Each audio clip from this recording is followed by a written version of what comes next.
در جمع ما کارکنان بسیار زحمتکش تلویزیون اسلار امشب ما میزبانیم و همچنان برادران عزیزی که نام نمیبرم البته ثقی جمع میگیریم که هر کدوم از اینا برادران دینی ما، دوستا ما، عزیزا ما، خوشحالیم که امشب در جمع از این عزیزا ششتیم و خیلی خیلی خوشحالیم و چی خوبه که انمی خوشحالی خورد.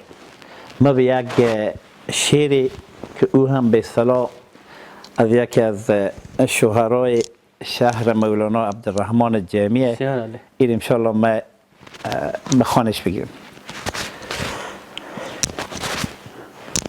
چی زیبا خوب دوران بود قدیما، مهر و الفت فراوان بود قدیما. فصولی سال همه خوش بود و خوشتر، فصل خوش زمستان بود قدیما. زمان راحت و خواب بود زمستان، کرسی و درز روی دکدان بود قدیما. قلرشیر و تروش در روز برفی، غذای خاص به میمان بود قدیما. غذا دست پخت مادر چی گوارا، عطر چوبرگ ریحان بود قدیما. کیچیری و ماشبرنج و گوشت لندی، خورشت قاق بادنجان بود قدیما. روغنها آن زمان خالص روغن بود، غذای خوشتم بریان بود قدیما.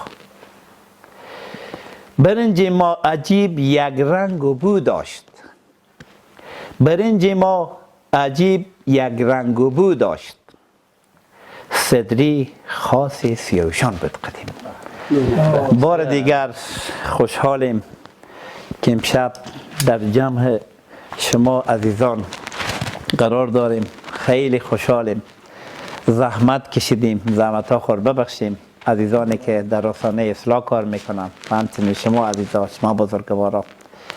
خدا کنه که تانسته باشیم میزبانی خوبی برای شما بوده باشیم. تشکر از آقای احمدی عزیز از میزبانی شما و از حضور باصفای عزیزان و تشکر از شما بینندگان عزیز که تا انتهای این برنامه